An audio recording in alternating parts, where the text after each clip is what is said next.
Hello everyone, welcome to hobbies with Harini. Sugar లేకుండా, milk made, cream ఏమీ use చేయకుండా చాలా హెల్తీగా, టేస్టీగా చాక్లెట్ ఐస్ క్రీమ్ ఎలా చేసుకోవాలో చూద్దాము. వెయిట్ లాస్, డైటింగ్ ప్రోగ్రాంలో ఉన్నవాళ్ళైతే గనక గిల్ట్ లేకుండా హ్యాపీగా ఈ ఐస్ క్రీము ట్రై చేసి చూడండి. టేస్ట్ చాలా బాగుంటుంది, హెల్త్కి కూడా మంచిది. ఈ ఐస్ క్రీమ్ చేసుకోవటం కోసం ఒక 3 మీడియం సైజ్ బనానాస్ తీసుకోవాలండి. మరీ పండిపోయినవి కాకుండా ఇలా కొంచెం బాగా పండిన బనానాస్ తీసుకుని వీటిని సన్న పీసెస్ కింద కట్ చేసుకుని ఒక బాక్స్లో పెట్టి ఫ్రీజ్ చేసుకోవాలి. మీకు టైం ఉంటే ఓవర్ నైట్ ఫ్రీజ్ చేసుకోండి, లేదు అంటే 3-4 గంటలన్నా ఫ్రీజ్ చేసుకుంటేనే మనకి ఈ ఐస్ క్రీమ్ బాగా వస్తుంది. బనానాస్ కూడా మరీ పూర్తిగా పండిపోయి నల్లగా అయిపోయినవి తీసుకోవద్దు, టేస్ట్ బాగోదు. ఇలాగా బాక్స్ మూత కూడా పెట్టి దీన్ని మనం ఫ్రీజ్ చేసుకుందామండి బనానాస్ని. ఇంతలో డ్రై నట్స్ అన్నీ మనం నానపెట్టుకుందాము. ఒక 1/4 కప్పు బాదం పప్పు తీసుకోవాలి. మీకు తోలు ఇష్టం లేదు అంటే కనుక తీసేసుకొని యూస్ చేసుకోండి. 1/4 కప్పు జీడిపప్పు వేసుకోవాలి. వీటన్నిటిని మనం హాట్ వాటర్లో నానపెట్టుకోవాలండి.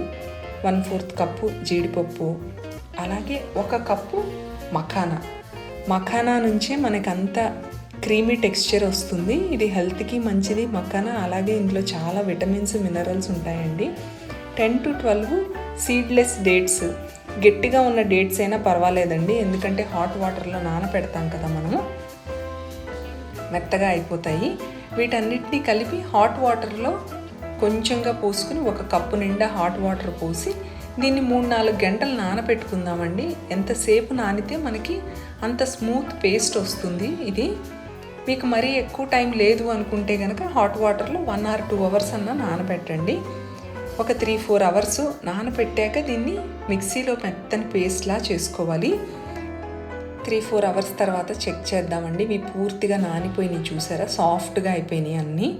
ఇప్పుడు మిక్సీలో వేసి కొంచెంగా వాటర్ పోసుకుని పేస్ట్లా చేసుకోవాలి. మరీ ఎక్కువ వాటర్ పొయ్యొద్దండి, ఐస్ క్రీమ్ మనకి ఐస్ క్రిస్టల్స్ ఫామ్ అవుతాయి. అందుకని ఇది మిక్సీలో వేసుకునే ముందే 1/4 కప్పు కోకో పౌడర్ వేసుకోవాలి. చాక్లెట్ ఫ్లేవర్ కోసం వేస్తున్నాను. మీకు చాక్లెట్ ఫ్లేవర్ వద్దు అనుకుంటే ఈ కోకో పౌడర్ స్కిప్ చేసుకోండి. 1/4 కప్పు వేసి కొంచెంగా వాటర్ పోసుకుని బాగా స్మూత్ పేస్ట్ లాగా గ్రైండ్ చేసుకోండి. ఎంత స్మూత్గా గ్రైండ్ చేసుకుంటే మనకి ఐస్ క్రీమ్ అంత స్మూత్గా వస్తుంది. ఇదిగోండి, ఇలాగా స్మూత్గా పేస్ట్ చేసుకుని పక్కకు పెట్టుకున్నాక ఫ్రీజ్ చేసుకున్న బనానాస్ చెక్ చేసుకుందాం. ఇదిగోండి, ఇవి బాగా ఫ్రీజ్ అయిపోయినాయి బనానాస్. వీటిని తీసి ఈ మిక్సీ జార్లో వేసి మనం స్మూత్ పేస్ట్ చేసుకోవాలి. బనానాస్ది కూడా బనానాస్ ఒక్కసారి మనకి పేస్ట్ అవ్వవండి. 10 seconds పుష్ బటన్ యూస్ చేసి ఒక 2-3 times మిక్సీ జార్ వేస్తే గనక మనకి స్మూత్గా పేస్ట్ అవుతుంది. ఒకేసారి అవ్వవు. 1 time ఇదిగోండి, ఒక 10 seconds ఇలాగ పుష్ బటన్ యూస్ చేస్తే కొంచెంగా మిక్సీ అయింది కదా, ఇప్పుడు మళ్ళీ స్మూత్గా అయిపోయింది, చూసారు. ఇలాగా 2-3 times చేస్తే కనుక మనకి బనానా అంతా బాగా పేస్ట్ అయిపోతుంది. ఈ రెడీ అయిపోయిన పేస్ట్ని మనం ఒక కంటైనర్లో ఫ్రీజ్ చేసుకుందామండి. ఇది ఓవర్ నైట్ కనుక మనం ఫ్రీజ్ చేసుకుంటే బాగా సెట్ అవుతుంది ఐస్ క్రీము. ఇలాగ స్మూత్గా ఉండాలి. టెక్స్చర్ మాత్రం చూసుకోండి. మీరు మిక్సీ అనేది 2-3 times వేసుకుని టెక్స్చర్ ఎంత స్మూత్గా ఉంటే కనుక మనకు ఐస్ క్రీమ్ అంత సాఫ్ట్గా వస్తుంది, ఐస్ క్రిస్టల్స్ లేకుండా. దీనిపైన ఒక క్లింగ్ ఫిలిం పెట్టి మనం కవర్ చేసుకోవాలండి. మీకు ఒకవేళ అది లేదు అనుకుంటే అల్యూమినియం ఫాయిల్తో అయినా కానీ కవర్ చేసుకోవాలి. ఇలా కవర్ చేసుకుని ఫ్రీజ్ చేసుకోవాలండి ఐస్ క్రీమ్ని ఎప్పుడైనా కానీ, లేకపోతే ఐస్ క్రిస్టల్స్ ఫామ్ అయిపోతాయి, టేస్ట్ బాగోదు. ఇలా ఓవర్ నైట్ ఫ్రీజ్ చేసుకున్నాక తీసి బయట పెట్టి ఒక 5 minutes రూమ్ టెంపరేచర్కి మనం ఈ ఐస్ క్రీమ్ని వదిలేయాలండి. ఆ తర్వాతే స్కూప్ అవుట్ చేయాలి.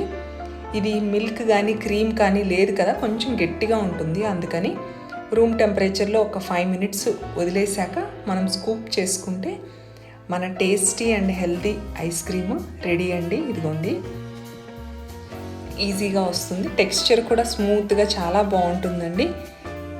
మనం ఇందులో షుగర్ కానీ, క్రీమ్ కానీ, మిల్క్ మేడ్ ఏది యూజ్ చేయలేదు కదా.